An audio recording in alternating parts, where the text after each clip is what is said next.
Now, today we'll start with section 28. It says that if the confession as is referred to in section 24 is made after the impression caused by such inducement, threat or promise has, in the opinion of the court, been fully removed, then it would be relevant. So here all that you need to focus on are the words fully removed.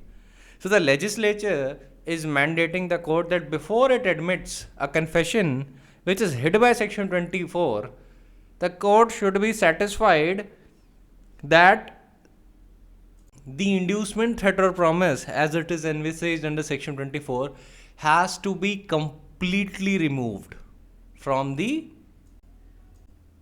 accused mind. ठीक है, accused के दिमाग से जो impression cause हुआ है inducement, threat और promise का, वो कोर्ट के ओपिनियन में पूरी तरीके से हट जाना चाहिए, तभी जाके वो उसे एडमिट करेगा. ठीक है, अब हम आ जाते हैं सेक्शन 29 पे, क्योंकि इसमें सेक्शन 28 में ज़्यादा कुछ था नहीं, बस आपको बस इसका ध्यान रखना चाहिए कि सेक्शन 28 होता है. प्रॉपर प्लेस तो सेक्शन 28 की 24 के बाद होनी चाहिए थी, पर अनफॉर्चुनेटली इसको 27 के बाद रखा गया है. अगर 24 के तुरंत बाद होता तो लोगों को ज़्यादा आसानी से ये प्रोविज़न समझने में आसानी होती. जो 24 का है पूरा स्कोप आराम से समझ में आ जाता. Nonetheless will continue. Now we come to section 29. अच्छा, सेक्शन 29 में 5 चीज़ों का ध्यान रखना है आपको. ठीक है, इसका प्रिंसिपल ये है कि कोई भी relevant confession does not become irrelevant because it was made under a promise of secrecy, पहला. Second, in consequence of a deception practice on the accused, दूसरा. Third is when the accused was drunk. Fourth is in answer to the questions which the accused need not have answered. And fifth, in consequence of the accused not receiving a warning that he was not bound to make a confession or that it might be used against him. तो ये भी जो section है, it has to be read along with section 24. इस बात का ध्यान रखिएगा. अब सेक्शन 164 ऑफ द CRPC का पॉइंट यहाँ पे भी ओवरलैप करेगा.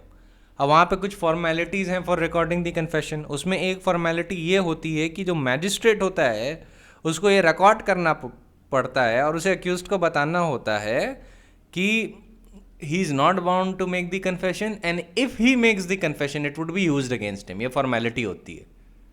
तो अगर मान लीजिए confession is voluntarily and true, लेकिन मैजिस्ट्रेट ये बताना भूल जाता है, लेट अस सपोज कि the accused person is not bound to make a confession and if he makes a confession then the confession would be used against him. Let us suppose he forgets to warn that to the accused person.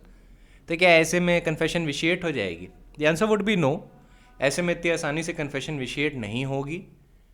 ऐसे में बस इतना होगा कि जो confession है वो काफ़ी scrutinize की जाएगी कोर्ट द्वारा. ठीक है, ट्रायल कोर्ट बहुत स्क्रूटनाइज करेगा इसी कन्फेशन को, लेकिन by itself confession vitiate नहीं हो जाएगी. इस बात का ध्यान रखिएगा. ठीक है, merely because the accused person was not warned, इसकी वजह से कन्फेशन विशिएट नहीं हो जाती.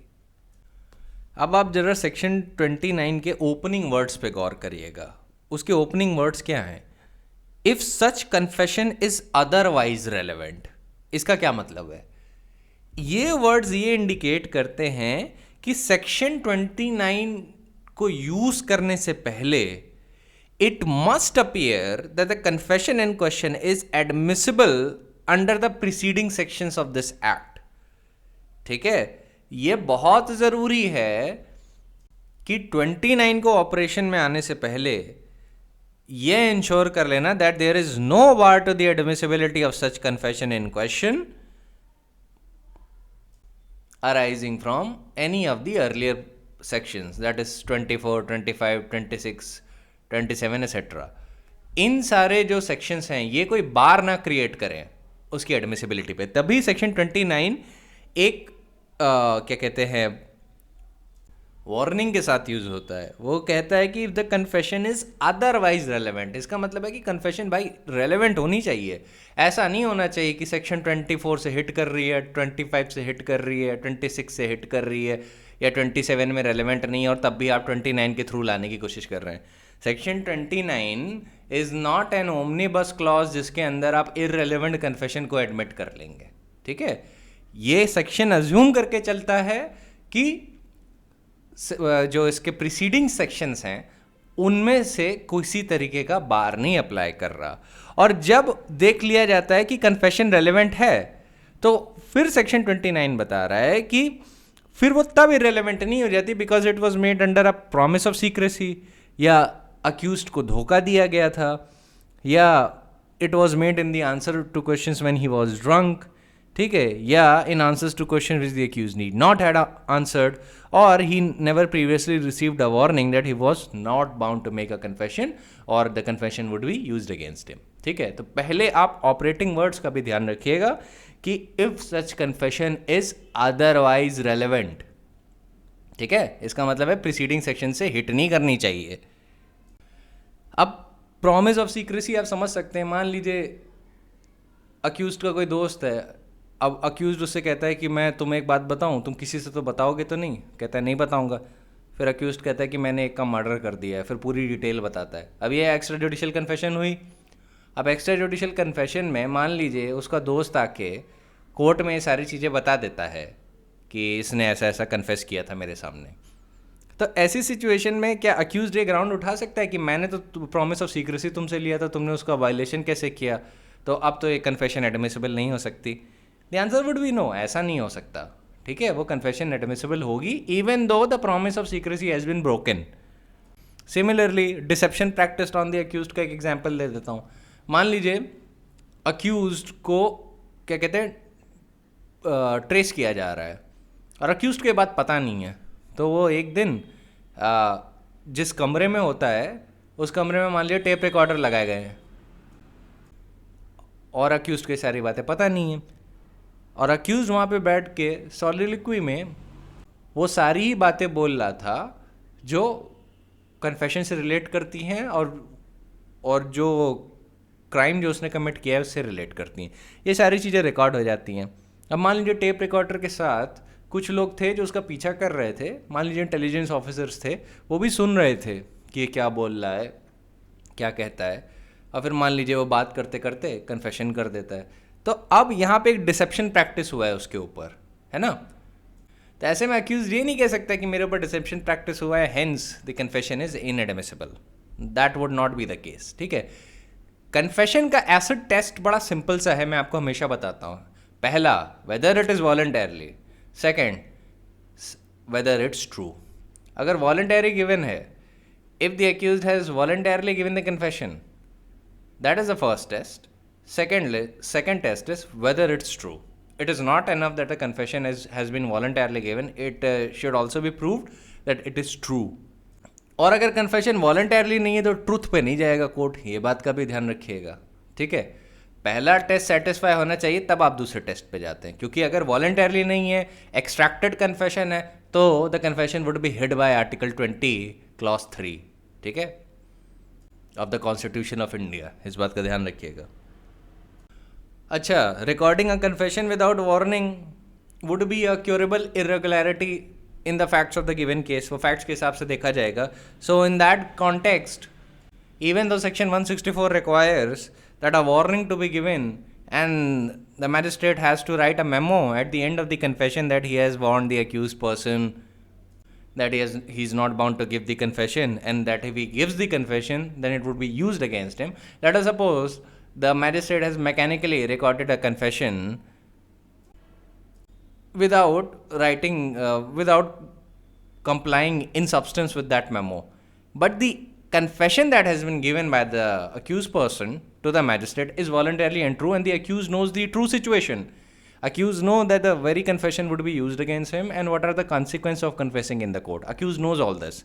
So in this situation, this would be a curable irregularity, and section 164 of the CRPC shall be read with 463 of the CRPC, and such confession would be capable of being used in evidence. So now we will come on section 30. Section 30 says, when more persons than one are being tried jointly शब्द को mark कर लीजिए, for the same offense को mark कर लीजिए, and a confession made by one of such persons affecting himself and some other of such person is proved, the court may take into consideration such confession as against such other person, as well against the person who makes such confession. Explanation. Offense as used in this section includes abetment, attempt or attempt to commit the offense. अब illustration देखिए. A and B are jointly tried for murder of C. It is proved that A said B and I murdered C. The court may consider the effect of this confession against B. Then illustration B says A is on his trial for murder of C. There is evidence to show that C was murdered by A and B, and that B said A and I murdered C.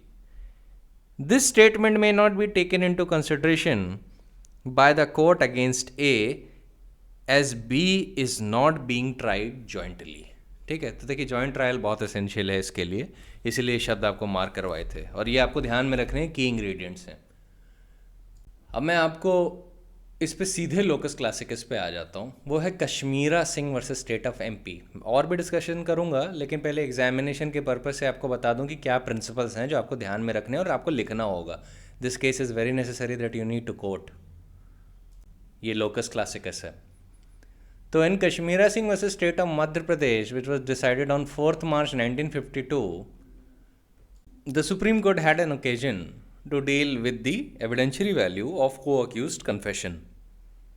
It said that it is evident that co-accused confession is not evidence in the ordinary sense of the term, because as Privy Counsel said in Bhuboni Sahu versus King, that it does not come within the definition of evidence contained in Section 3 of the Indian Evidence Act. ये पहली चीज़ का ध्यान रखिएगा कि Indian evidence act में section 3 की definition में को अक्यूज्ड की कन्फेशन एविडेंस की कैटेगरी में नहीं आती. क्यों नहीं आती? Because first of all it is not given on oath nor in the presence of the accused, and it also can not be tested by cross examination. This is the reason. Then their lordships also pointed out that evidence is of a very weak type. Co accused की confession का जो evidence है बहुत कमजोर type का होता है. In fact if I have to say, I think this is the weakest type of evidence. Co accused का जो कन्फेशन है ना, it is the weakest type of evidence. Nevertheless, continuing with what their lordship said that obviously evidence of this is of a very weak type. This is much weaker type of evidence than evidence of an approver, which is not subject to any of those infirmities.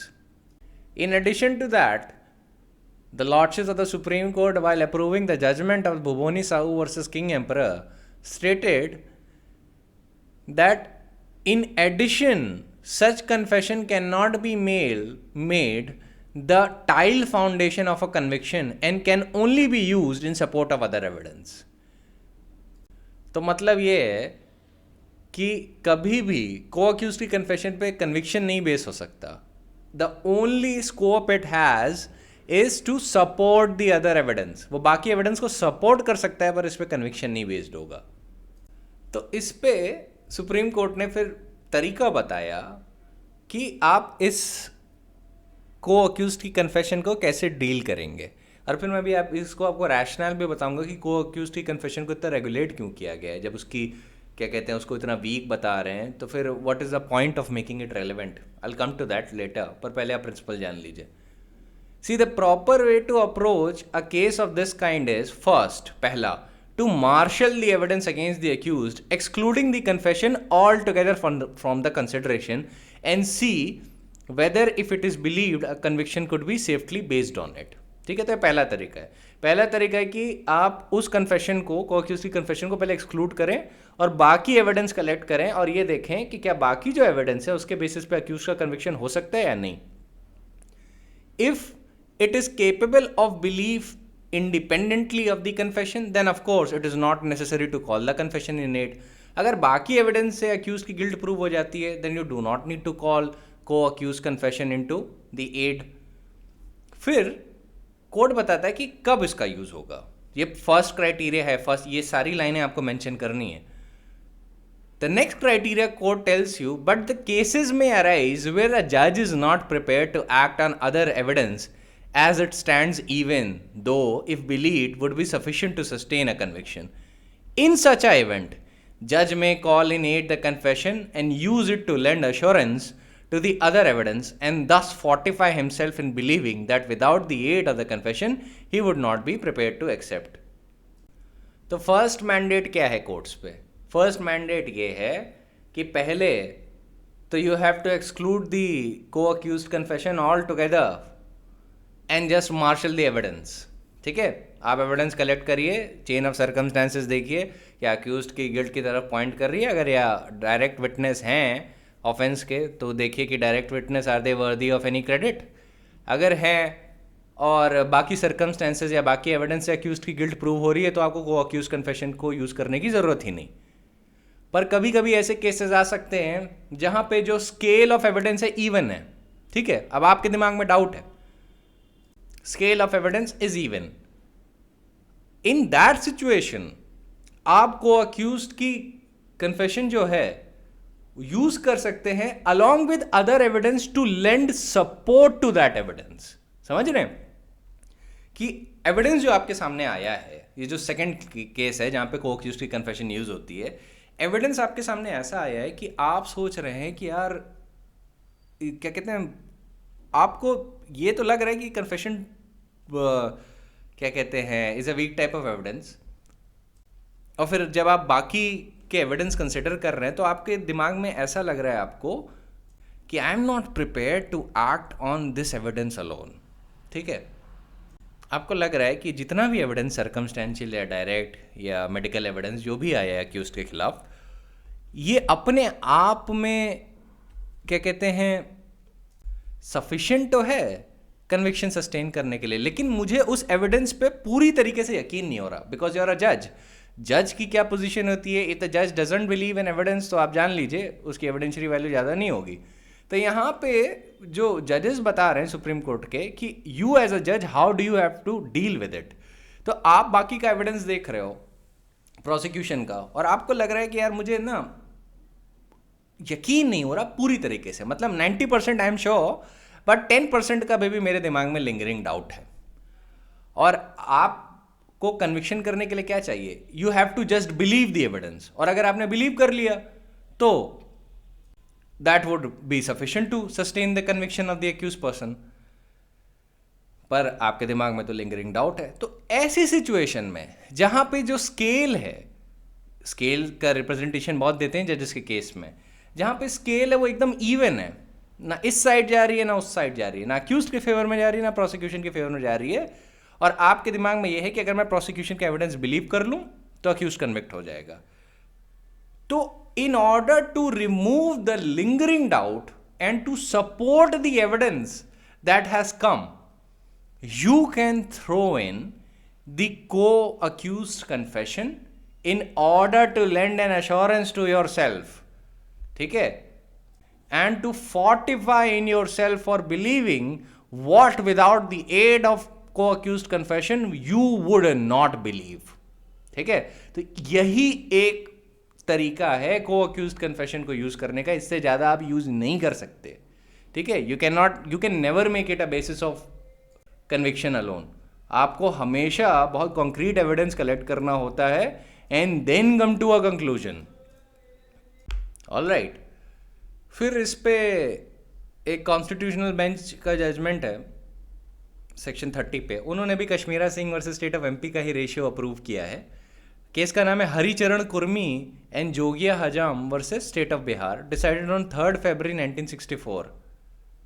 तो हरिचरण कुर्मी के भी judgment में supreme court ने privy council के पुराने judgment देखे, then it came to the same conclusion that it is not evidence in the technical sense of the term, क्योंकि cross examination पे नहीं होता, ओथ पे नहीं होता.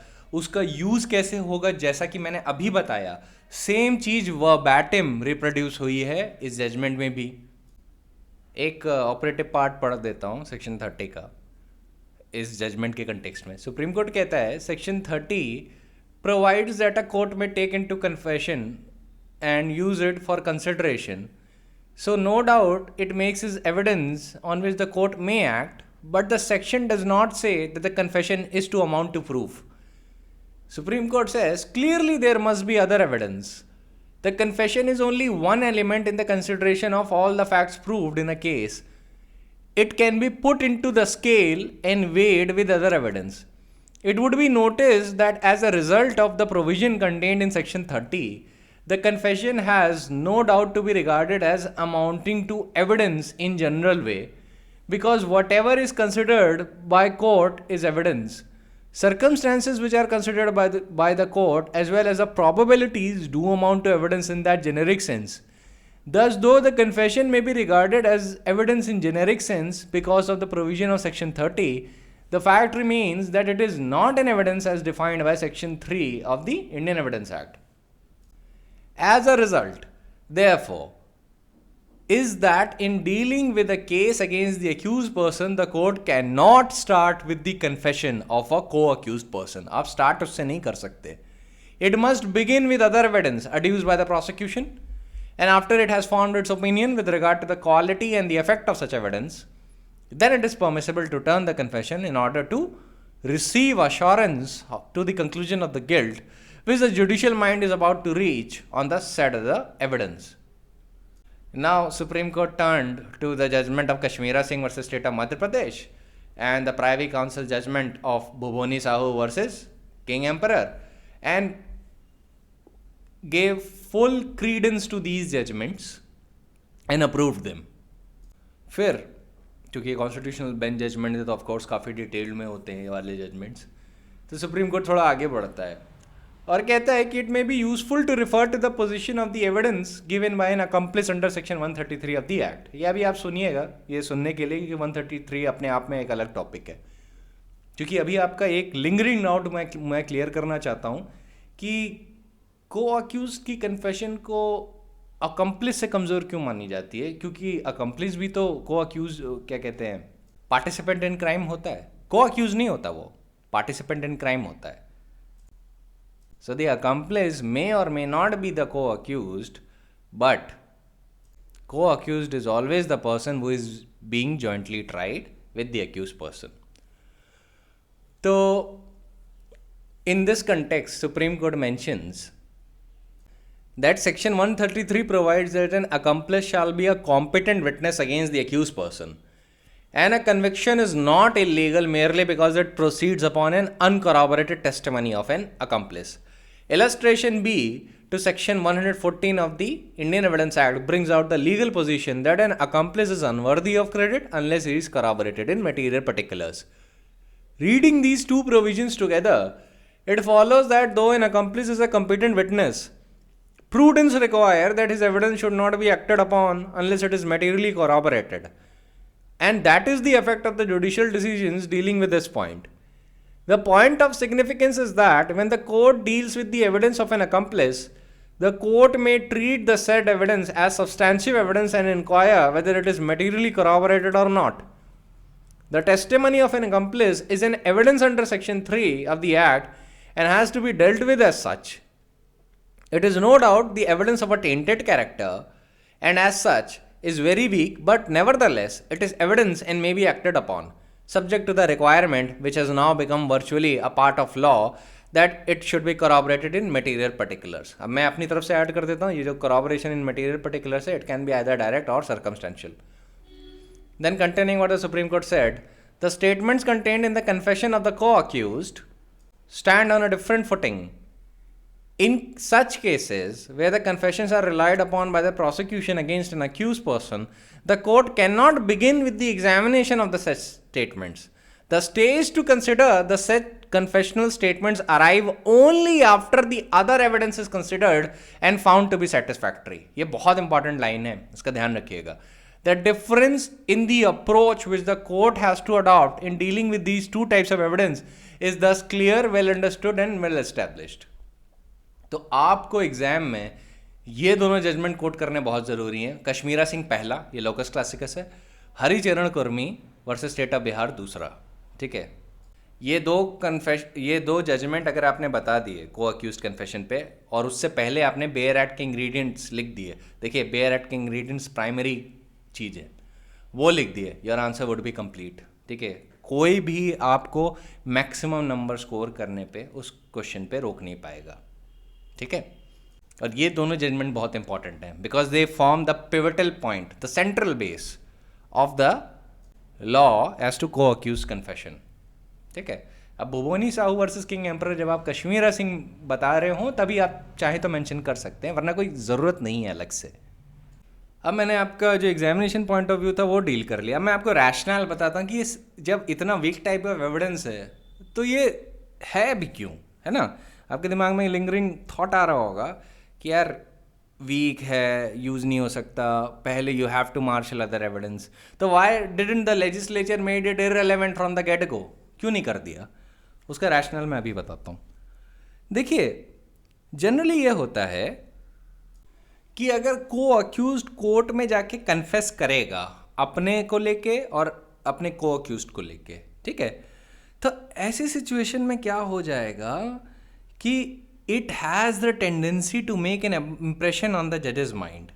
ठीक है, तो लेजिस्लेचर ने सोचा कि अगर को अक्यूज्ड कन्फेशन करेगा अपने को लेके और अदर अक्यूज्ड को लेके, तो ऐसे में तो जजेस के माइंड पे इम्प्रेशन तो ज़रूर पड़ेगा और हो सकता है कि उसकी जो टेंडेंसी है वो एक तरीके से बायस हो सकता है। तो in order to control that bias, जजेस thought that it is better कि ये जो को अक्यूज्ड की कन्फेशन है इसको कंट्रोल कर लें और रेगुलेट कर लें rather than ignore it all together. ठीक है, the legislature in its wisdom thought that it is better to regulate how to deal with such evidence rather to ignore it, वरना पता चला को अक्यूज्ड की कन्फेशन पे ही जज कन्विक्शन बेस हो रहे हैं, है ना। So legislator thought that it is better to avoid such a situation.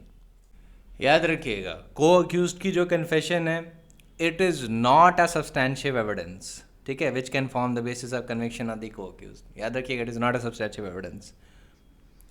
तो अब मैं थोड़े और नुआंसेस पे आ जाता हूँ कि under section 30 a confession by one person may be taken into consideration against the other if first both of them are tried jointly, secondly if they are tried for same offense, and third is if the confession is legally proved।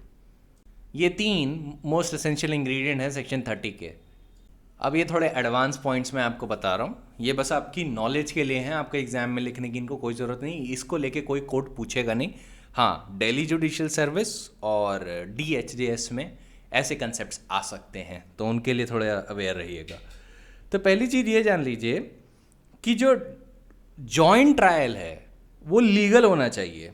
ठीक है, it is very necessary that the joint trial should be legal, and in order to confirm when is a joint trial legal, then for that you have to refer to section 218 to 223 of what CRPC।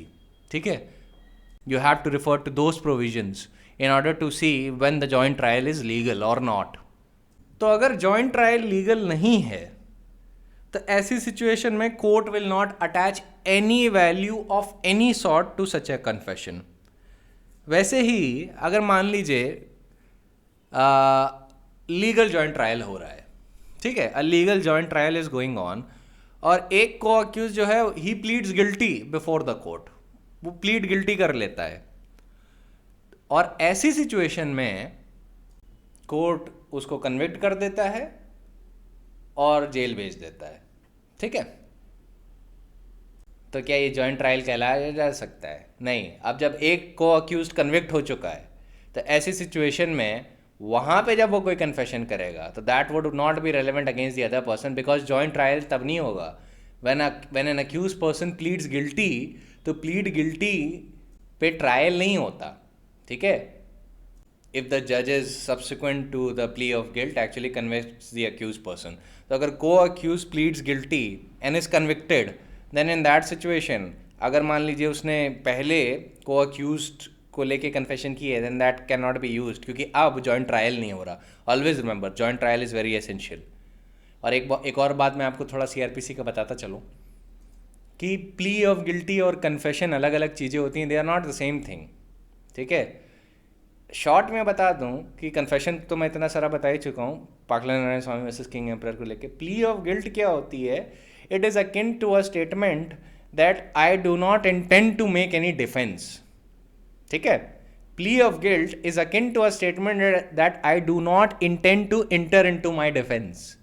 ठीक है, it is not a confession. Confession अलग चीज़ होती है और plea of guilt अलग चीज़ होती है, इस बात पे क्लियर रहिएगा। पर प्ली ऑफ गिल्ट में दो सिचुएशन आती हैं। अगर मान लीजिए अक्यूज ने प्ली ऑफ गिल्ट ली है तो जज का डिस्क्रेशन होता है, वो चाहे तो कन्विक्ट करे चाहे तो ना कन्विक्ट करे, ठीक है।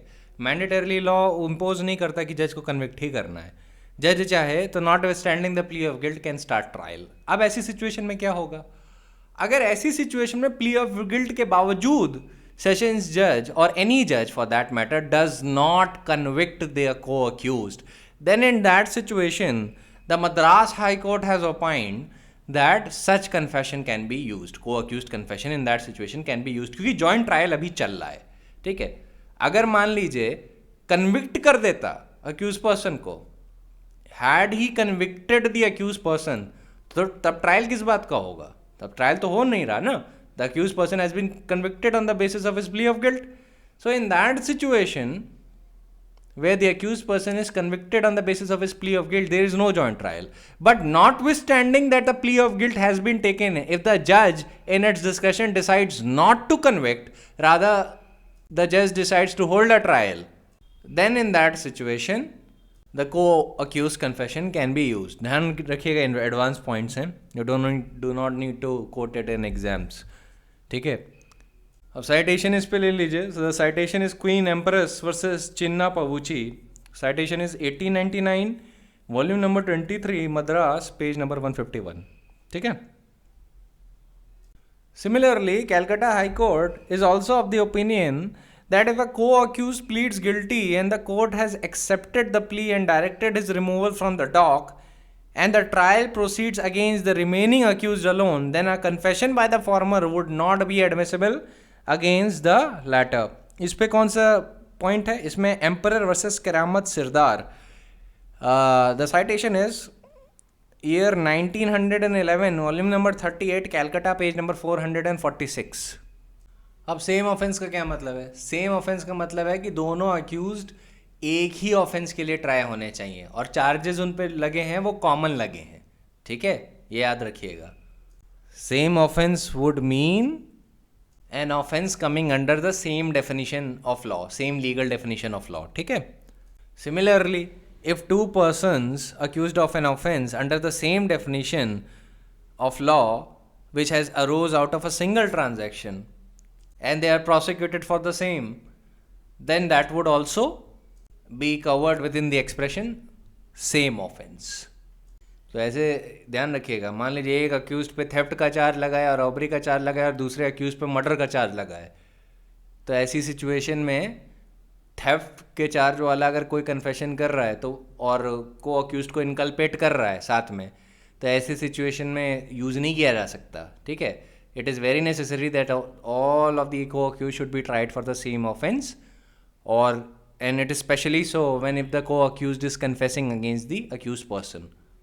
अब मान लीजिए ऐसी सिचुएशन आती है कि जहाँ पे अक्यूज्ड क्या कर रहा है कि कन्फेशन कर रहा है को अक्यूज्ड के खिलाफ, पर अपने को लेके नहीं कर रहा है, अपने को एक्सकल्पेट कर रहा है, then you know that no statement which contains a self exculpatory matter can ever amount to confession. ये तो आपको पता ही है। तो ऐसी सिचुएशन में वो को अक्यूज्ड की कन्फेशन नहीं मानी जाएगी। देखिए पोजीशन ऑफ लॉ बड़ी क्लियर है। The accused must paint himself black with his confession and then make statements against the other person as well, तभी वो को अक्यूज्ड की कन्फेशन कहलाएगी। ये कभी भी नहीं हो सकता कि वो खुद को एक्सकल्पेट करे और दूसरे की गलती बताने लगे। वो कहे कि मैंने कुछ नहीं किया था, ये सारी चीज़ें को अक्यूज ने की हैं, मैंने कुछ नहीं किया। That is not a confession, ठीक है। You have to be aware regarding that also. So the test for that would be that the accused person confessing must star himself and the person or persons he implicates with one and the same brush. वो ऐसा नहीं कर सकता कि अपने लिए दूसरा standard रखा है और को अक्यूज्ड को लेके दूसरा स्टैंडर्ड रखा है, ठीक है। अब सेक्शन 31 पे आते हैं। सेक्शन 31 क्या कहता है कि admissions are not conclusive proof but may estop. Admission generally conclusive proof नहीं आते। कंक्लूसिव प्रूफ कहाँ बताया गया? Section 4 of the Indian evidence act में। of the matters admitted, but they may operate as estoppels under the provision hereinafter contained. अब estoppel किधर होगा ये आपको पता चलेगा सेक्शन 115 से लेके 117 तक, ठीक है. तो जब हम उस पे आएंगे तो you have to understand this in context with the estoppels. तो estoppels पे कमेंट्री ज़्यादा होगी, तो इसको अभी estoppel के लिए छोड़ देते हैं. तो ज़्यादा कॉम्प्लेक्स नहीं है, छोटा सा ही टॉपिक है. तो estoppels पे आएंगे तो आपको ज़्यादा समझ में आ जाएगा, अभी नहीं समझ में आएगा, क्योंकि राइट नाउ अभी आपको डाइन डिक्लेरेशन समझना ज़्यादा इंपॉर्टेंट है. अब हम आ जाते हैं सेक्शन 32 पे. अब section 32 is also an exception to the general rule that hearsay evidence is not admissible. ठीक है, हियरसे एविडेंस क्यों एक्सक्लूड होता है on the ground? On what ground is it excluded? Because it is always desirable in the interest of justice to get the person whose statement is relied upon into the court for his examination in a regular way, in order that, if may be possible, to determine his creditworthiness, to determine his veracity, and both of these things are to be tested by the cross-examination. So for that purpose, the general rule is that hearsay evidence is not relevant. That is the general rule. Section 32 is an exception to the hearsay rule as well. ठीक है, अब हम इस पे आ जाते हैं. Section 32 क्यों है एक्सेप्शन hearsay rule का? Because it is by necessity that section 32 has to be excluded by the hearsay rule. hearsay rule के प्रिंसिपल का एक्सक्लूजन है, ये by necessity है. अब पहले सेक्शन पढ़ लेते हैं, उसके बाद, एंड आई थिंक सेक्शन काफ़ी बड़ा है तो मैं उसको रिड्यूस कर देता हूँ शॉर्ट पॉइंट्स में. कि देखिए, अब सेक्शन 32 में जितनी भी चीज़ें आती हैं, चाहे रिटन हो, वर्बल हो, statements of any relevant facts made by a person, तो इनमें कौन कौन लोग आते हैं पहले लोग जान लीजिए.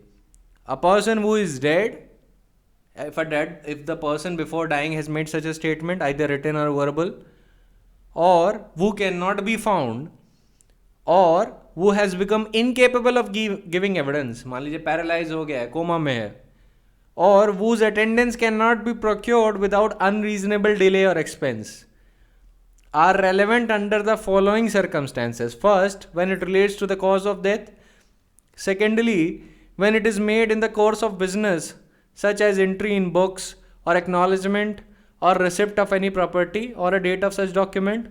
Third, when it is against the pecuniary or proprietary interest of the person making it, or when it would have exposed him to a criminal prosecution or to a suit for damages. Fourth, when it gives opinion as to a public right or custom or matters of general interest, and it was made before any controversy to such right or custom has arisen. Brackets में लिख लीजिएगा उस point पे, ante litem mortem. Then I come to the fifth point. When it relates to existence of any relationship between the persons in whom the relationships of the maker has a special means of knowledge and was made before the question and dispute arose. Sixth, when it relates to existence of any relationship between the person deceased and is made in any will or deed or family pedigree or upon any tombstone on the family portrait and was made before the question and dispute arose. Seventh, when it is contained in any deed, will or other document. And eighth, when it is made by a number of persons and expresses feeling relevant to the matter in question. ठीक, यहाँ तक हैं ये 8 points. इस पे आने से पहले 1 से लेके 8 पॉइंट तक जो सबसेक्शन है इसके, जजेस को पहले एक फाइंडिंग रिकॉर्ड करनी पड़ती है before admitting a statement under section 32 that a person is dead और कैन नॉट बी फाउंड और is incapable of giving evidence और whose attendance cannot be procured without unreasonable delay or expense. तो ये पहली finding है. इसी के बाद जो स्टेटमेंट होंगे वो एडमिट होंगे. अब ऐसे मत समझ लीजिएगा कि ऑटोमेटिकली एडमिट हो जाएगा. ठीक है, अब देखिए यहाँ पे जो स्टेटमेंट है, रिटन या वर्बल स्टेटमेंट्स लिखे हैं सेक्शन 32 में, you should understand that in modern era emails, E statements, emails में भी जो स्टेटमेंट है वो भी रेलेवेंट होंगे सेक्शन 32 में, अगर सर्कमस्टेंसेस ऐसे दिखाए जाएं तो। अब मैं सीधे उस बात पे आता हूँ जिस पे आपका एग्जाम में क्वेश्चन ज़रूर आएगा, वो है डाइंग डिक्लेरेशन। डाइंग डिक्लेरेशन के पीछे मैक्सिम कौन सी है? मैक्सिम है नीमो मॉरिटरस प्रेजेम्प्टर मेंटेरी। इसका मतलब है, लिटरल मतलब है, no one at the point of his death is presume to lie. ठीक है, लिटरल मतलब है इस मैक्सिम का। इसका दूसरा मतलब भी निकाला जाता है, वो ये है कि a man will not meet his maker with a lie in his mouth. ठीक है, लैटिन मैक्सिम क्या है? नीमो मॉरिटरस प्रेजेम्प्टर मेंटेरी। अब हम सेक्शन 32 के सबसेक्शन 1 को ज़रा डिटेल में देखते हैं। और ध्यान रखिएगा, डाइंग डिक्लेरेशन का आप जब भी आंसर दे रहे हैं तो it is not enough to mention section 32। आपको सेक्शन 32 क्लॉज 1 या सबसेक्शन 1 मेंशन करना बहुत ज़रूरी है। ठीक है, so it has to be section 32 in brackets 1। आप ऐसा नहीं कर सकते कि सेक्शन 32 सीधे लिख दें, क्योंकि उसमें और भी चीज़ें आती हैं। So you have to be very specific while writing the answer of section 32। तो सेक्शन 32 का क्लॉज 1 कहता है, या सबसेक्शन 1 कहता है, when it relates to cause of death, when the statement is made by the person as to cause of his death or any circumstances of the transaction which resulted in his death, in cases in which the cause of the person's death comes into question, such statements are relevant whether the person who made them was or was not at the time when they were made under the expectation of death, and whatever may be the nature of the proceedings in which the cause of the death comes into question। ठीक है, अब चाहे वो nature of proceeding civil हो या criminal हो, for both purpose section 32 subsection 1 if it relates to a dying declaration that would be relevant. ठीक है, अब कुछ लोगों को नहीं पता होगा कि जिस ट्रांजैक्शन से होमिसाइड निकलती है उसी ट्रांजैक्शन से एक सिविल सूट भी निकलता है। ठीक है, और रॉन्गफुल डेथ का एक सिविल सूट डाला जा सकता है कोर्ट में। और let us suppose if death has occurred due to an accident, तो फेटल एक्सीडेंट्स एक्ट्स में भी एक सिविल लाइबिलिटी होती है। सो इन बोथ ऑफ दो situations section 32 subsection 1 would be relevant. ठीक है, एग्जाम में आपको क्रिमिनल पर्पस से कन्फाइंड रहना है, लेकिन मैं आपकी नॉलेज एकदम कंप्लीट रखना चाहता हूँ कि इसको सिर्फ क्रिमिनल लॉ के एम्बिट तक ही कन्फाइन मत करिएगा, इसका एम्बिट बड़ा है। क्योंकि जब आप इलस्ट्रेशन ए देखते हैं it becomes very clear. The question is whether A was murdered by B or A dies of injury received in a transaction in course of which she was ravished। The question is whether she was ravished by B, or the question is whether A was killed by B under such circumstances that a suit would lie against B by A's widow. Statements made by A to the cause of his death, his or her death, referring respectively to murder, the rape and the actionable wrong under the consideration are relevant facts। ठीक है, एक तो illustration से आपको पता चल जाता है। बाकी आपको जो टर्मिनोलॉजी यूज्ड है सेक्शन 32 के सबसेक्शन 1 में, टर्मिनोलॉजी की लास्ट लाइन पे आइएगा, सेक्शन के लास्ट लाइन पे आइएगा, जो कहता है nature of the proceedings in which the cause of his death comes into question. whatever may be the nature of the proceedings in which the cause of his death comes into question। तो यहाँ पे ये नहीं लिखा है in the criminal proceedings in which cause of his death comes into question, यहाँ पे लिखा है whatever भी, चाहे कोई भी नेचर हो उस प्रोसीडिंग का, चाहे सिविल हो या क्रिमिनल हो। You getting my point?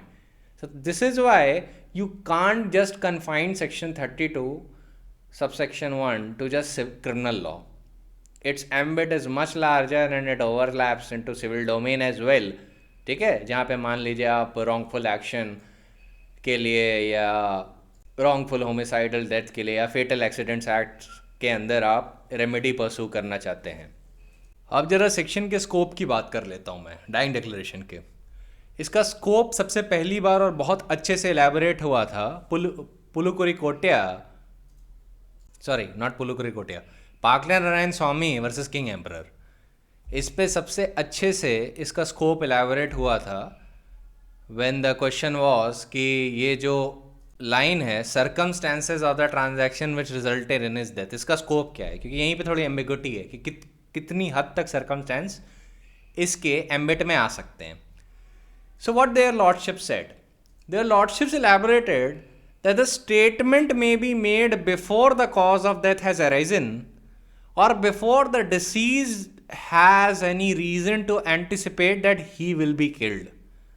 The circumstances must be the circumstances of the transaction. General expressions indicating fear or suspicions, whether of a particular individual or otherwise, and not directly related to the occasion of death, will not be admissible. Line पे गौर करिएगा. Circumstances must be the circumstances of transaction. General expressions indicating fear or suspicion, whether of a particular individual or otherwise, and not directly related to the occasion of death will not be admissible.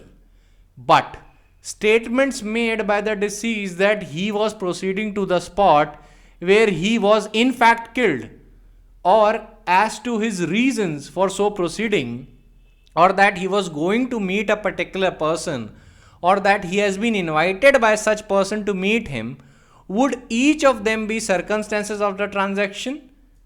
And would be so whether the person was unknown or was not the person accused.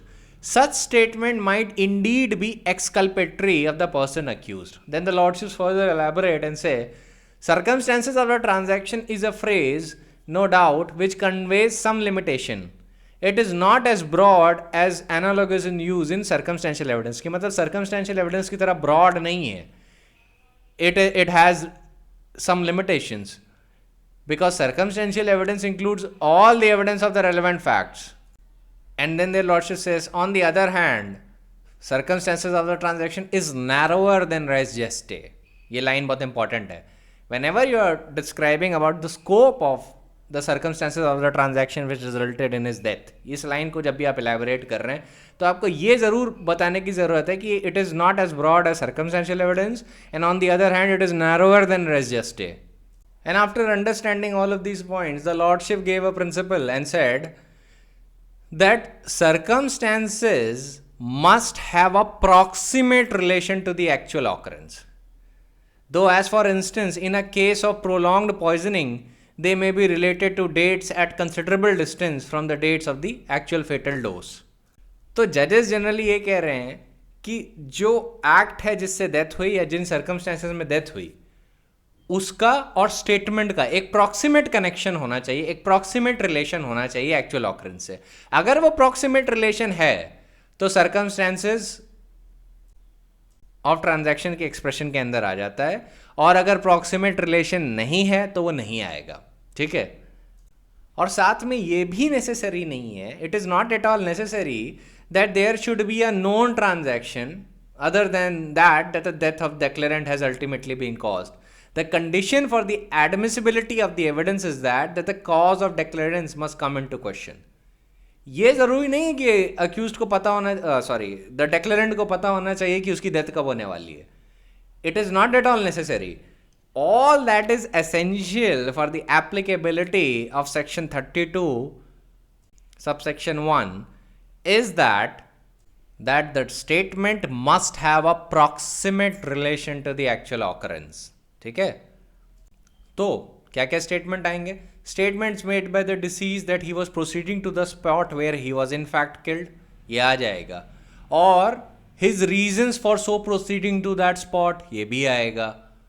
और that he was going to meet a particular person, और that he was invited by such and such person to meet him, would each of them would be the circumstances of the transaction. ठीक है. अब ये judgement आपको, अब इसके मैं facts बताता हूँ पाकला Narayan Swami versus king emperor के, तो आपको अच्छे से समझ में आ जाएगा कि जजेस इन पॉइंट्स की बात कर भी क्यों रहे हैं.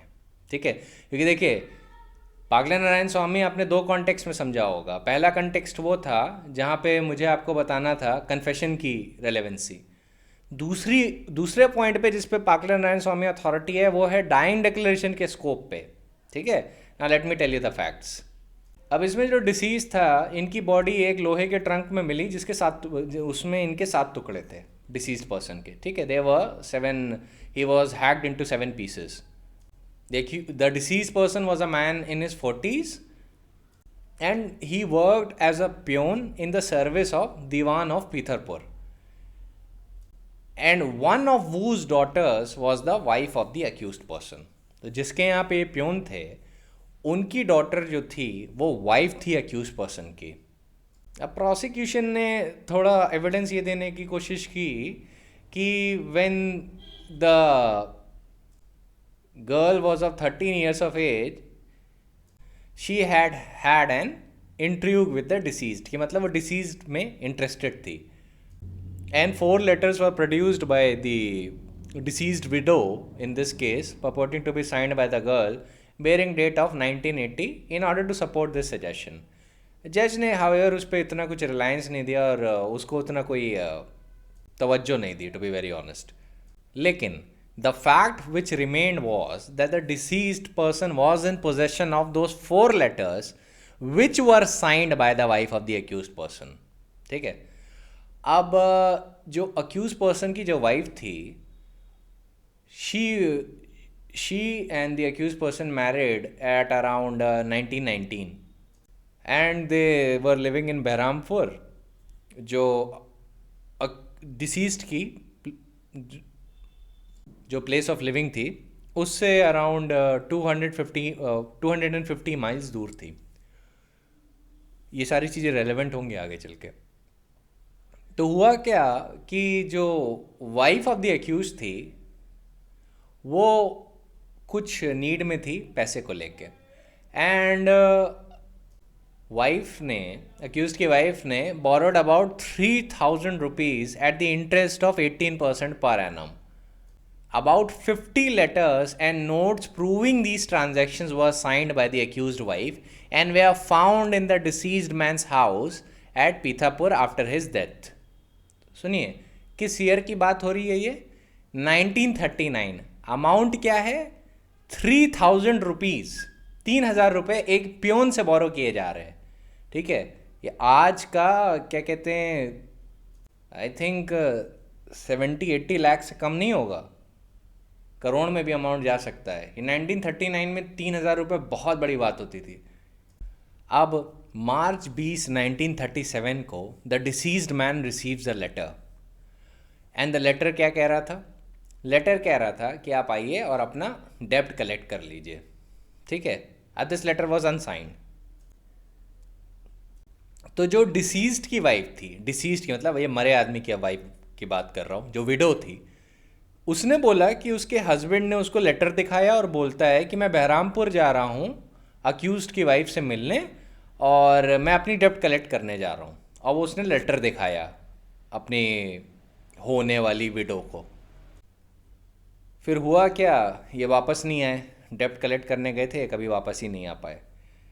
तो ये भी मैं हमेशा अपने क्लाइंट्स को बताता हूँ कि डेब्ट कलेक्ट करने कभी भी जाओ अकेले मत जाना, बता के जाना. ठीक है. और अपने साथ कई लोगों को लेके जाना. और आप भी जान लीजिए, कभी भी किसी को पैसा उधार दिया है सब्सटैंशियल सम है, कभी भी अकेले कलेक्ट करने ना जाएं.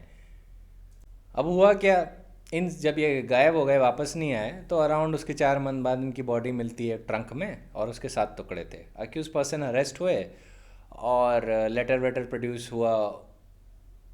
फिर स्टेटमेंट लिया गया ड्राइवर का जिसने वो लोहे का ट्रंक कैरी किया था रेलवे स्टेशन तक, और फिर उस लोहार का भी स्टेटमेंट लिया गया जिसने जो वो आयरन का बक्सा था वो बनाया था, बिकॉज द बक्सा वॉज वेरी अनयूजुअल. तो ऐसी सिचुएशन में अब जो लॉर्डशिप्स थे उनके सामने एक क्वेश्चन था, जो सबसे बड़ा क्वेश्चन था, कि ये जो स्टेटमेंट है जो डिसीज ने दिया था कि वो अक्यूज्ड के प्लेस पे जा रहा है उसकी वाइफ से मिलने और अपनी डेब्ट कलेक्ट करने, क्या ये डाइंग डिक्लेरेशन में आ सकता है या नहीं? तो जो भी अभी मैंने आपको प्रिंसिपल बताए थे उसी के कंटेक्स्ट में आगे का आंसर देता है प्राइवी काउंसिल. वो क्या कहते हैं? वो कहते हैं, in the present case the cause of the disease death comes into question. The transaction is the one in which the deceased was murdered on 21st March or 22nd March and his body was found in trunk proved to be brought on behalf of the accused. The statement made by the deceased on March 20 or 21 that he was setting out to the place where the accused lived and to meet a person, the wife of the accused, who lived in the accused house, appears clearly to be the statement as some of the circumstances of the transaction that resulted in his death. The statement is rightly admitted under section 32 subsection 1. ठीक है. तो dying declaration में में माना गया। अब इस judgement से आपको दो सीख मिलती हैं, एक तो आपको सेक्शन 32 का स्कोप पता चलता है, दूसरा आपको कन्फेशन के भी बारे में पता चलता है, और तीसरा एक प्रैक्टिकल पॉइंट पता चलता है कि कभी भी डेप्ट अकेले लेने नहीं जाना चाहिए, ख़ास तौर से अगर वो इतना सब्सटेंशियल अमाउंट हो। अब मैं क्या करता हूँ, आपके लिए डाइंग डिक्लेरेशन के प्रिंसिपल समराइज कर देता हूँ जस्ट फॉर द सेक। इस पर और भी इलैबोरेट डिस्कशन करेंगे, लेकिन प्रिंसिपल मैं इसलिए समराइज किए दे रहा हूँ क्योंकि ये प्रिंसिपल आपको मेंशन करने ही करना है। First rule is dying declaration can be the sole basis of conviction if it inspires full confidence of the court, पहला principle. Second is the court should be satisfied that the deceased was in a fit state of mind at the time of making the statement and it was not a result of tutoring, prompting or imagination. ठीक है, ये satisfaction court को लेना होता है कि the deceased was in a fit state of mind at the time of making the statement and it was not a result of tutoring, prompting or imagination of the deceased person. Tutoring कौन करेगा, मान लीजिए in law कर दें तो एक generally एक rule of prudence होता है कि कॉम्पोज मेंटेस सर्टिफिकेट, कॉम्पोज मेंटेस सर्टिफिकेट का मतलब होता है the certification of a competent mind, ये डॉक्टर से लिया जाता है। अगर मान लीजिए डिसीज्ड हॉस्पिटल में ही मरा है तो जनरली अगर इतनी फेटल इंजरी होती है तो मैक्सिमम डाइंग डिक्लेरेशन हॉस्पिटल में ही रिकॉर्ड किए जाते हैं। तो ऐसे में डॉक्टर का कॉम्पोस्ट मेंटेस सर्टिफिकेट कोर्ट देखता है as a rule of prudence. ठीक है, then third is where the court is satisfied that the declaration is true and voluntarily it can base its conviction without any further corroboration। ये बहुत important है कि rule of corroboration is a rule of prudence not a rule of law. Fourth point यही बात कहता है, fourth point पे आते हैं, वो कहता है it can not be laid down as an absolute rule of law that a dying declaration can not form the sole basis of conviction unless it is corroborated। The rule requiring corroboration is merely a rule of prudence. Fifth is where dying declaration is suspicious, it should not be acted upon without corroborative evidence. Sixth, a dying declaration which suffers from infirmity such as disease, was unconscious and could never make any statement cannot form the basis of conviction. Seventh, merely because the dying declaration does not contain all the details as to occurrence, it is not to be rejected. इसको आप और short कर सकते हैं, कहते हैं dying declaration need not be an encyclopedia. ठीक है। Eighth, even if dying declaration is a brief statement, it is not to be discarded. Ninth principle, when the eyewitness affirms that the deceased was not in a fit and conscious state to make the dying declaration, the medical opinion cannot prevail. 10th, if after careful scrutiny the court is satisfied that the dying declaration is true and free from any effort to induce the deceased to make a false statement, and if it is coherent and consistent, there shall be no legal impediment to make it a basis of conviction even if there is no corroboration. ये position of law supreme court ने summarise की थी Atbir versus government of NCT of Delhi on 9 August 2010। ठीक है, आप ये principles कहीं भी मेंशन कर सकते हैं और ये बहुत सारे जजमेंट्स को रेफर करके सुप्रीम कोर्ट ने ये होता है ना क्रक्स निकाला था। अक्सर सुप्रीम कोर्ट ऐसा एक्सरसाइज करता रहता है in order to summarize the position of law. तो here I tried to give you the summary of the position of law. इस पे एक केस बहुत अच्छा रहेगा। केस को याद रखना आपके लिए इंपॉर्टेंस नहीं होना चाहिए, आपको प्रिंसिपल याद रखना है, दैट इज़ वेरी एसेंशियल। अब आप एक बात जानते हैं, dying declaration is the result of a necessity, है ना। तो of course this statement is not on oath. अगर आदमी मर रहा है और वो स्टेटमेंट देता है मरते मरते, तो ऐसी सिचुएशन में ये स्टेटमेंट कोर्ट में तो दिया गया नहीं है, ओथ पे होता नहीं है, that is why it has been kept as an exception to the hearsay rule. दूसरी बात ये होती है, the accused person has no power to cross examine the maker of such statement. ये cross examination is a very necessary tool for the defence to elicit the truth, और cross examination dying declaration में possible नहीं होता। इन्हीं सब चीज़ों की वजह से जो कोर्ट होता है ना, वो थोड़ा गार्ड पे रहता है। वो कहता है कि डाइंग डिक्लेरेशन ऐसा होना चाहिए कि it inspires the full confidence of the court. The court has to be on the guard that the statement of the deceased was not the result of a tutoring or prompting or a product of imagination. The court must also be further satisfied that the deceased in a fit state of mind after a clear opportunity to observe and identify the assailant. Once the court is satisfied that the declaration was true and voluntarily given, then it can basis conviction without any further corroboration. Similarly court ये भी देखता है कि ऐसा कोई reason तो नहीं है for the deceased person to make a false statement. And let me tell you इस पॉइंट पे कि जब sir James Fitzjames Stephens draft कर रहे थे evidence act, then he was very surprise कि इंडिया में ऐसे केसेस होते हैं कि a person on his death bed tries to implicate the entire family of the rival faction, और अक्सर झूठ भी बोलते हैं डाइंग डिक्लेरेशन पे. And he was very sure that it happens in India a lot. तो वही कोर्ट भी कहता है कि अगर डिसीज के पास कोई भी रीज़न नहीं था to make a false statement, और अगर जो डाइंग डिक्लेरेशन है कोहेरेंट और कंसिस्टेंट है, तो there is no legal impediment to make it a basis of conviction. Similarly अगर डाइंग डिक्लेरेशन मैजिस्ट्रेट ने रिकॉर्ड नहीं किया है by itself, that is also not a ground to reject the whole prosecution case. अब generally ये होता है कि जो जुडिशियल मैजिस्ट्रेट अगर डाइंग डिक्लेरेशन रिकॉर्ड कर ले तो वो हाईएस्ट वैल्यू होती है उसकी, ठीक है. लेकिन अगर जहाँ पे जुडिशियल मैजिस्ट्रेट नहीं रिकॉर्ड कर पाता, तो ऐसी सिचुएशन में it's not that the dying declaration can not be believed or it is a ground to reject the prosecution case. ठीक है, इस बात का ध्यान रखिएगा. कभी कभी ऐसा हो जाता है कि जो डाइंग डिक्लेरेशन होता है बड़ा इनकन्सिस्टेंट होता है, कॉन्ट्राडिक्टरी होता है. एक ही पॉइंट पे multiple mutually exclusive dying declaration दिए गए हैं. तो ऐसी सिचुएशन में कोर्ट को लगता है कि डाइंग डिक्लेरेशन रिलायबल नहीं है, तो कोर्ट के दिमाग में एक सवाल आता है कि अगर डाइंग डिक्लेरेशन अक्यूज दे रहा था और डिसीज दे रहा था और इतने सारे डाइंग डिक्लेरेशन दिए हैं, तो ऐसी सिचुएशन में why was the magistrate not called for recording such dying declaration. ऐसी सिचुएशन में वहाँ पे मैजिस्ट्रेट की प्रेजेंस थोड़ी इम्पॉर्टेंट हो जाती है.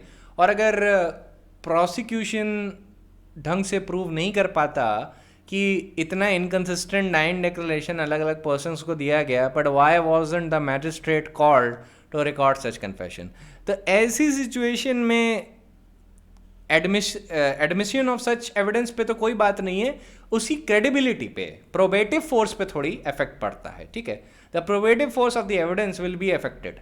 डाइंग डिक्लेरेशन अफेक्ट हो जाएगा उसकी क्रेडिबिलिटी और या प्रोबेटिव फोर्स पे.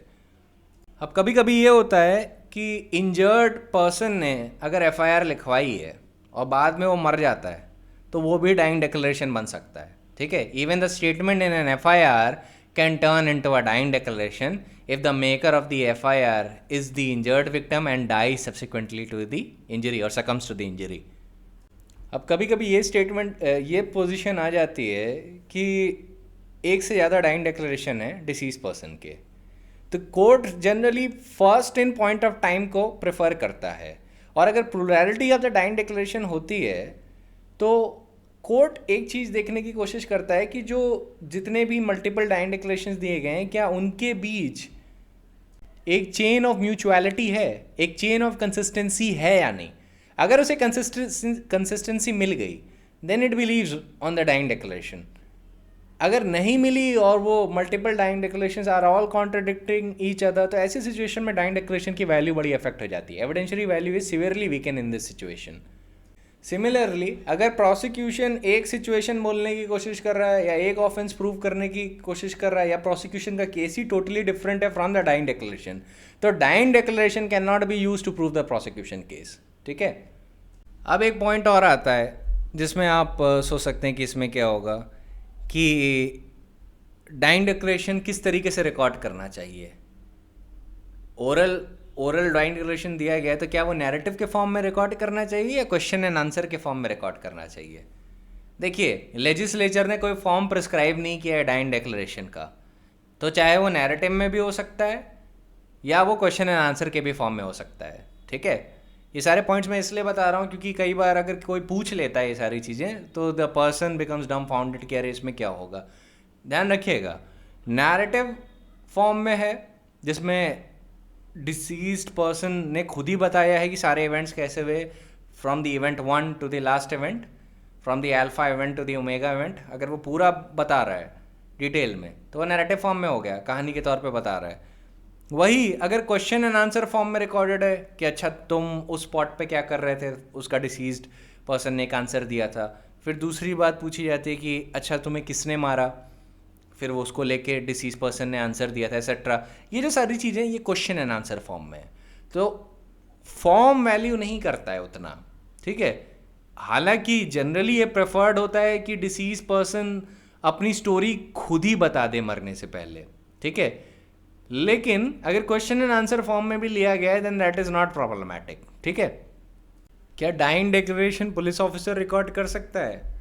The answer is yes. अगर मान लीजिए किसी का रोड पे एक्सीडेंट हुआ है या किसी को चाकू मार दिया गया और पुलिस ऑफिसर उसके पास पहुंचता है और पूछता है कि तुम्हें किसने मारा, तो डिसीज पर्सन ने मरने से पहले वो पुलिस ऑफिसर को ही सच बता देता है कि मुझे ऐसे ऐसे लोगों ने मारा, इस कारण से मारा, एक्सेट्रा।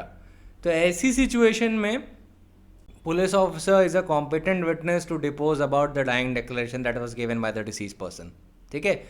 वैसे ही 161 के जो भी बयान हैं वो भी डाइंग डिक्लेरेशन बन सकते हैं। 161 ऑफ द CRPC, उसके कॉन्टेक्स्ट में बात कर रहा हूँ। If you remember 161 of the CRPC की क्या ट्रीटमेंट होता है, उसके स्टेटमेंट्स का क्या ट्रीटमेंट होता है, वो 162 बताता है, लेकिन उसका जो सेविंग क्लॉज है वो सेक्शन 27 और 32 को एक्सक्लूड करता है उसके ऑपरेशन से, ठीक है। तो dying declaration are excluded from its operation. 162 of the CRPC in context of the statements that have been recorded under section 161 of the CRPC has a saving clause in relation to section 27 of the Indian Evidence Act and section 32 subsection 1 of the Indian Evidence Act. So before dealing with the nuances of the dying declaration, I just want to deal with some of the academic points that I think would be relevant for you today. Academic point से पहले deal कर लेते हैं, कल हम लोग आराम से नुआंसेस से डील करेंगे डाइंग डिक्लेरेशन के। पहली बात तो ध्यान रखिएगा, dying declaration is an exception to the hearsay rule, ये मैं आपको बता चुका हूँ। क्या प्रिंसिपल है उसकी एडमिसिबिलिटी का? पहला, death of the declarant, necessity is the only available evidence under the circumstances because the victim being generally the only eyewitness to the crime, the exclusion of his statement would tend to defeat the end of justice. तीसरा है the sense of impending that creates a sanction equal to the obligation of an oath which is represented by the maxim nemo moriturus presumptor menteri that no one when he is about to die is presumed to lie. You can also use a Shakespearean quote where the quote was, when the words are scarce they are seldom spent in vain, ठीक है। they breathe the truth that breathe their words in pain. अब एक और academic point है, वो है कि English law और इंडियन लॉ में क्या डिफरेंस है। There are certain vital point of distinctions between the English and Indian law, ये नोट कर लीजिएगा जस्ट इन केस आ जाए तो। First is that in England, a dying declaration is relevant only in criminal cases where the cause of death is in question. In India, such statements are admissible both in civil and criminal proceedings, and they are admissible even if the trial is not for the person's death. Okay. Second is that under the English law, the dying declaration is admissible only in the single instance of homicide, that is murder or manslaughter. In India, the case of suicide will also be covered. Thirdly, the English law, that under English law to be relevant, a dying declaration must have been in expectation of death. The declaration must be made at the time when the maker is under settled and hopeless expectation of death. इस पे मैं case बताऊंगा, R versus Jenkins का है, एक ही point है उस पर। तो इंग्लिश लॉ में the maker should be under a settled and hopeless expectation of death, मतलब मेकर जो है डाइंग डिक्लेरेशन का, उसको दिमाग में होना चाहिए कि मैं मर ही जाऊंगा, मैं बचूंगा नहीं। अगर उसके दिमाग में ऐसा होप नहीं है तो that would not be relevant as a dying declaration under English law.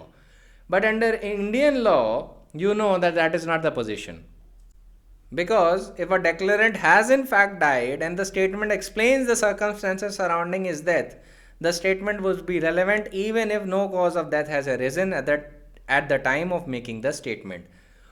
Fourth and the last point of distinction is that under English law it is necessary that the deceased should have completed his statement before dying.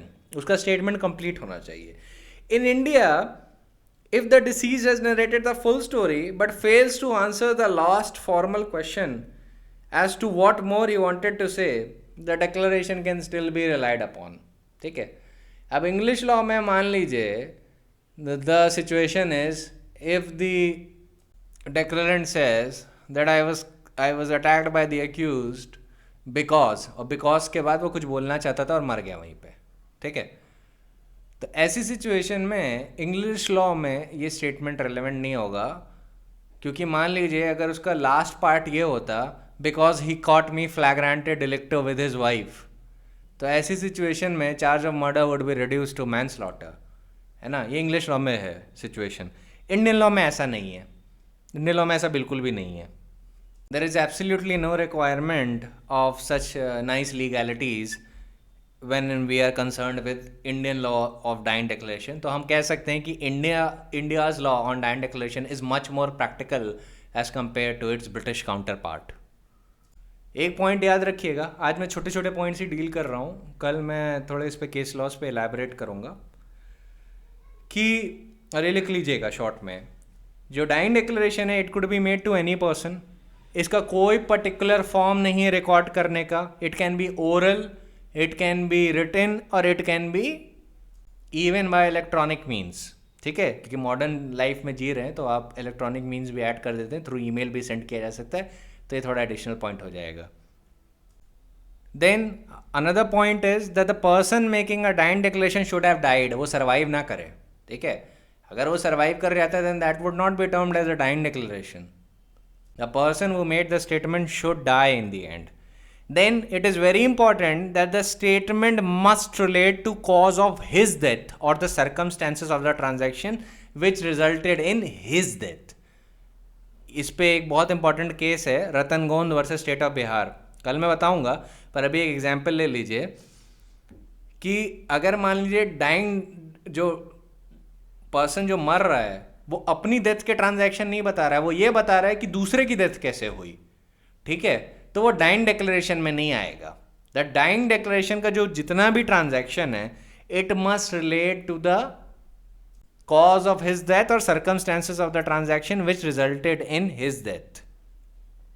So let us suppose a wife makes a statement that her husband was killed by C and due to that reason she committed suicide, then that would not be relevant as a dying declaration. Similarly, मतलब आपको समझ में आ जाना चाहिए, क्योंकि जो wife की death का जो रीज़न है that is not elaborated upon, ठीक है।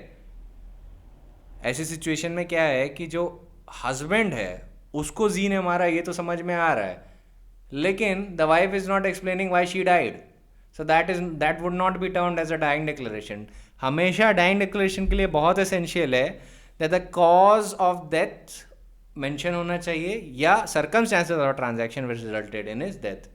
सिमिलरली एक और एग्जांपल लेता हूँ, मान लीजिए दो सिस्टर्स पे अटैक किया गया है और let us suppose one sister dies and the other is fighting for her life, और उससे पूछा जाता है कि क्या हुआ था ऐसे circumstances में, and then the sister who is fighting for her life, rather than telling about the cause or circumstances which relates to her situation, she tells that who killed the other sister.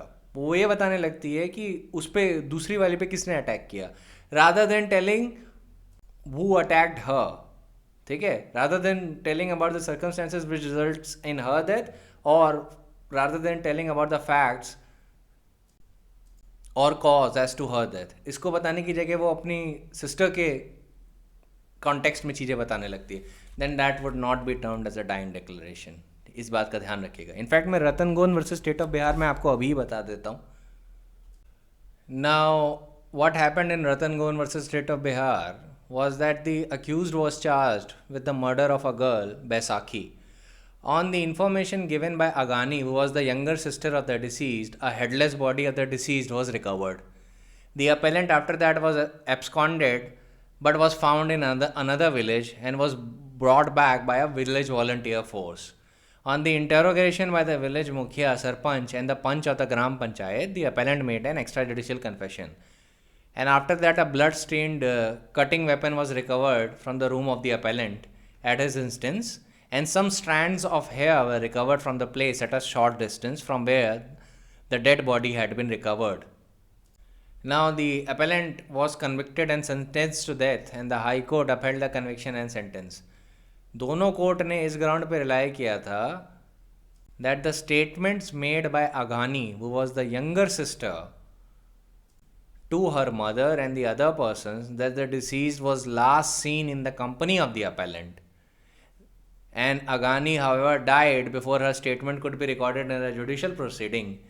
In this situation, the court held that the statement of Aghani were not admissible under section 32 or 33 of the Indian Evidence Act, and right now we'll just be confined to section 32, because the Supreme Court said that the statements did not relate to the cause of her death or any circumstances of transaction relating to her death, but rather they related to death of her sister, and hence it did not fall within clause 1 of section 32, which was the only clause which could have any bearing on the matter in question. So I hope you understand that a dying declaration must relate to the cause of the death of the person or the circumstances of the transaction which resulted in the death of declarant. ठीक है, लेकिन अभी मैं इसी case को थोड़ा change कर देता हूँ कि आपको लग रहा होगा अरे ये तो लूप होल है. ये लूप होल नहीं है, ये एक्चुअली जो लॉ का लेटर है वो प्रॉपरली फॉलो हो रहा है. ठीक है, आप ऐसे सोचिए कि अगर मान लीजिए अक्यूज्ड पर्सन ने दोनों सिस्टर्स को, इस केस से अलग हट के बात कर रहा हूँ, रतन गोड के कंटेक्स्ट में मत सुनिएगा. रतन गोड का जो कंटेक्स्ट है ये बहुत लोकस क्लासिकस से आता है एग्जाम में, तो इसका अपना एक अलग स्कोप है. लेकिन मान लीजिए कि अक्यूज्ड पर्सन दो सिस्टर्स पे एक साथ अटैक करे और एक सिस्टर मर जाए, दूसरी सर्वाइव कर ले but she is fatally injured, और फिर वो बताए कि अक्यूज पर्सन ने मुझ पे अटैक किया, मुझ पे हमला किया, फिर उसने मेरी सिस्टर को मारा, एसेट्रा एसेट्रा. तो जब ये सर्कमस्टेंसेस जब वो बता रही होगी ना, तो that would amount to fact and circumstances which resulted in her death, क्योंकि अब वो ये बता रही है कि अक्यूज ने मुझ पे भी हमला किया. ठीक है, और उसके कंटेक्स्ट में बता रही है कि उसने उसकी सिस्टर की भी जान ली. अगर ऐसी सिचुएशन हो जाती, then if one of the sister is who survives is is declaring before any person that the accused person attacked me and also the sister, and when he killed my sister then he wanted to kill me as well and stabbed me mercilessly, but somehow I survived, and after making this declaration she dies. Then यहाँ पे जो fact and circumstances हैं, वो sister जो survive करके जो fatally injured थी वो ये भी बता रही है कि उस पर कैसे हमला हुआ और ये भी बता रही है कि दूसरे पे कैसे हमला हुआ. तो यहाँ पे अगर ये यंगर सिस्टर मर जाए तो वो जो फैक्ट और सर्कमस्टेंसेज हैं that would explain the transaction which resulted in her death, और तब वो डाइंग डिक्लेरेशन का पार्ट बन जाएगा, क्योंकि वो अपने स्टेटमेंट में कह रही है कि अक्यूज पर्सन ने मुझ पर हमला किया. That would be relevant. ठीक है, तब आ जाएगा. लेकिन बिना किसी कॉज और कनेक्शन के, if the person is talking about the death of the other and not at all talking about what caused his death और the circumstances of the transaction which resulted in his death, then in that situation that would not be relevant. So remember, a witness who is unconnected, let us suppose he is unconnected with the deceased person and he happens to know some of the circumstances which resulted in death of another person. Now let us suppose that witness meets a fatal accident. ठीक है, और ऐसे में on his deathbed he is talking about the circumstances which resulted in death of another deceased person, जो उससे related ही नहीं है, वो ये सारी चीज़ें बोल रहा है. और वो बताता है कि मान लीजिए एक पर्टिकुलर अक्यूज्ड है एक्स, उसने उस डिसीज पर्सन की जान ली थी, ये सारी वो बातें कर रहा है. And let us suppose witness dies after a little while, मर जाता है. तो क्या ऐसी सिचुएशन में जो विटनेस है क्या वो डाइंग डिक्लेरेशन दे रहा है? No, that is not a dying declaration, क्योंकि वो अपनी डेथ की बात नहीं कर रहा, अपने ट्रांजैक्शन की बात नहीं कर रहा विच रिजल्टेड इन हिज डेथ. वो एकदम टोटली अनकनेक्टेड फैक्ट की बात कर रहा है कि किसी दूसरे डिसीज की डेथ कैसे हुई, which was not at all covered with in the expression transaction which resulted in his death. अब मान लीजिए इसी विटनेस पे इंजरीज जो कॉज हुई हैं वो उसी सेम ट्रांजैक्शन में होती जिसमें एक दूसरा डिसीज भी मरा हुआ है. ठीक है, जिसमें एक दूसरा पर्सन मर जाता है.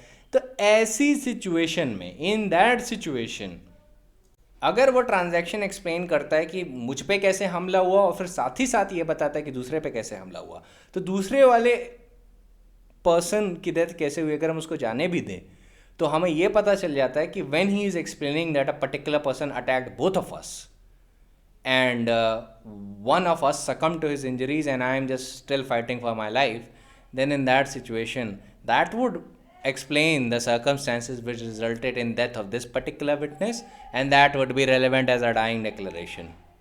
ठीक है, तो रतन गो वर्सेस स्टेट ऑफ बिहार का रेशियो ध्यान में रखिएगा हमेशा, it is very very important, बहुत पूछा जाता है एग्जाम में। तो आज के लिए मैं बस इतना ही बताऊंगा। Tomorrow we will complete all other nuances that lie within dying declaration. कल तक आपका डाइंग डिक्लेरेशन खत्म हो जाएगा। ठीक है, that is it for today, I will see you tomorrow.